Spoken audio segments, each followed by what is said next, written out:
Why did your sales decrease, and how can you recover from drops in revenue, especially dramatic drops in revenue?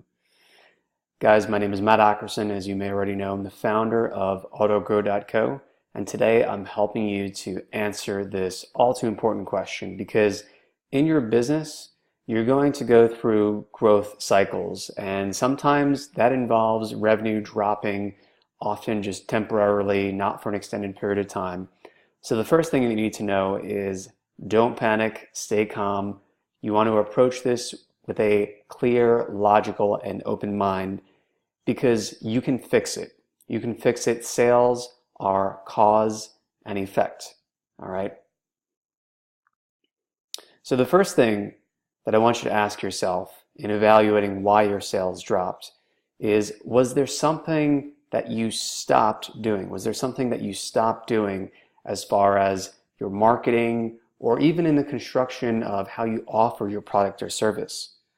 So for example, maybe you were offering, maybe if you're a digital marketer, you were offering full service as far as setting up your clients' online ad campaigns. But maybe they had a specific need that you were helping them to meet, and then you stopped advertising that, even if you were still offering it. For example, the design of the ads you included for free, and maybe that is what caused ads sales to drop. In our case, we actually have consistently seen revenue drop on and off based on how consistently I have done these Matt Hack videos. And in past Matt Hacks and articles, I've consistently seen, just as a side note, that video is highly correlated with an increase in sales.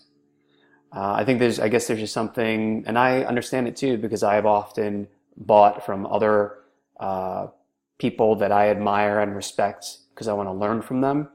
And it's oftentimes video and hearing their voice that can often make all the difference and help to build that trust and that relationship. So in our case, when we would stop and then restart doing Matt Hacks again, because maybe we had a different priority we're working on, revenue would jump back up. Okay. And another example that I can give you is, well, I'll wait. I'll give you that one coming up, so stay tuned for that. If you didn't stop something, did you change something? For example, did you stop offering, as I mentioned earlier, some sort of additional benefit that may have been more important than you otherwise expected to your audience, to your potential client base, customer base? Maybe you added an additional step. Maybe you introduced more friction into your sales funnel than you otherwise would have realized.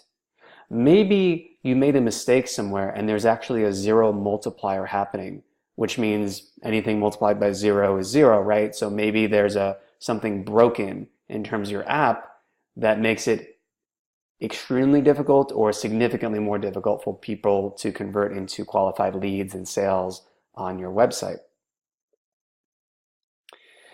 Here's another thing worth considering, because it may be something outside of your control that changed. So did something change that is outside of your control? And here's the example that I was alluding to earlier. So with our business, we pump the gas a bit too aggressively, probably, in the month of May, as far as the number of emails that we were sending. As a result, I believe that our deliverability rate, as far as just getting into people's inboxes, decreased, or maybe the perceived signal to noise ratio decreased, or maybe something else changed, whereas for example, we were making about $1,700 a month from the evergreen launch of one of our products, and it was an online training program. And then just recently it went down to almost zero. We only saw a trickle of sales coming in for it, and I was like, why is this happening? You know, the past 2-3 months, it was doing this, it was growing, and now it's like this, and it's like, well, what happened? Well, this, I believe, because we made some changes, we thought maybe it was the landing page, maybe images weren't displaying right on mobile and on Macs, for example, and apparently that didn't move the needle at all, so it wasn't that was the issue. So now, we uncovered the problem, and there's an important question coming up that I'll show you to how to uncover it if you believe it may be something outside of your control, not necessarily something you stopped doing or changed. So stay tuned in a second for that. Oh, okay, actually here it is. So you want to ask the question, which metric above the sales metric in your funnel actually change? So we uncovered the issue with the evergreen funnel not working. It was something with the number of opens they had just decreased significantly, and we saw the number of clicks had decreased significantly. So that meant that our emails were probably going into the promotions folder, and that may have been something outside of our control, not just as far as deliverability, but as far as maybe Gmail just said, oh, well, we're seeing these emails, they're not newsletters because the text isn't unique every time we're going out. So maybe Gmail, for example, got more aggressive with actually putting those, through its algorithm into the promotions tab. Okay. So that was one of the metrics that we were able to look at to understand, okay, sales decreased, but we see that that's in part because engagement has dramatically decreased due to the fact, why did we see a significant drop in opens and clicks in this evergreen campaign? Well, one step above that, probably Gmail, because we already changed the landing page, we made it faster to load, and we even did something else where we made sure to double opt-in everyone just in case that was an issue. And now we're still making some other changes to see if we can get back into Gmail's good graces. So we suspect that that is probably going to help. But in this case, at least we understood it, and now we know how to start growing it again. Okay, so you want to look at the metrics above the sales metric to understand what may have changed, especially if it's something outside of your control. All right, so here's the one action that I want you to take to wrap up this video. I want you to ask yourself, what can you do that is not necessarily something new? Okay, because maybe it's something, again, that you stopped doing, or that you need to go back and you need to undo a change. Okay, kind of like Control-Z in Microsoft Word. You make a mistake, you can undo it, go back, rewrite it. What can you do that is not necessarily something new to get your sales growing again? And to help you uncover this in a clear way, because I get, like, when sales drop significantly for your business, it can be stressful. It's hard to think clearly and rationally and logically, but that's when you need to do it most. So to help you do that, I recommend that you get out a blank piece of paper or a notepad or even a dedicated journal or notebook that you can write in, and just write down everything that you are thinking and feeling, because getting those feelings out is going to help you to be more rational and logical in evaluating what the problem is and what you can do to change it, and otherwise strengthen your sales funnel again so you can start growing from then and recover from that revenue drop. All right?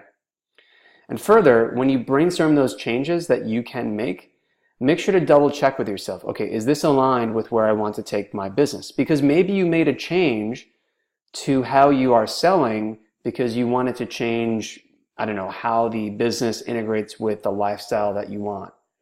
All right, so make sure to keep that in mind as well as a side anecdote. So to never miss another Matt hack like this, where I give you actionable tips for how to get results and continuously grow your business. And by the way, I mentioned using a journal, something I'll be talking about in an upcoming Matt hack. So to learn more about that, as well as future actionable tips, be sure to subscribe to our weekly and daily email newsletter. And when you subscribe, we'll ask you, what is your biggest challenge? You can tell us. And in the weeks, because each week we have a dedicated focus where we talk about sales, email list building, traffic, increasing lifetime value of customers, and improving your otherwise product or service. So based on what you tell us, we will send you emails that week based on what you tell us your need is. All right. And if you're on YouTube, you can click the link in the description to go ahead and subscribe. That's the best way to get Matt hacks. And if you want more help uncovering things that are leaking money and bleeding leads in your sales funnel and on your website, check out our sales funnel diagram pack. These are 28 original sales funnel diagrams that are going to help you to set up your sales funnel faster. They're going to help you to uncover those leaks again that are bleeding leads and leaking money for you.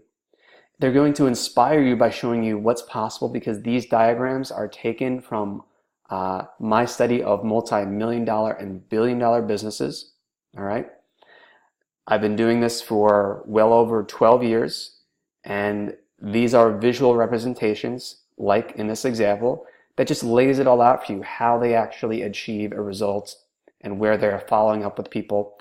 And when you actually opt in and subscribe, at the making of this video, we have a special going on where you can save $20 as a new email subscriber for a limited time when you buy the Sales Funnel Diagram Pack. All right. So these are 28 original diagrams. They're relevant to all different sorts of industries. And if you have clients, you can communicate faster with these diagrams. You can actually, show them to a client and be like, here, this is what I want to do with you. For example, if you work in content marketing, or you're actually setting up funnels for your clients, for instance. So it's going to help you to communicate faster, more clearly, visually, as well as with your team. So for instance, if you work in a team, if you're a SaaS business, you can use these funnel diagrams to show, okay, this is why we are doing this. Here's how the big picture actually looks. And further, we include strategy videos where it's me actually walking you through each sales funnel diagram, letting you know the strategy behind each and why the flow is set up the way that it is. All right, so it's a really great deal and a really great value for you and your business. So as always, my name is Matt Ackerson, or Matt Ack, delivering you your daily dose of Matt Hacks. Actually, let me do that again. My name is Matt Ack in the Matt hat, which is currently taking a break in the other room. So I got my Green Lantern hat on because comics are awesome. And as always, keep hustling, stay focused. I will see you in the next video. Take care.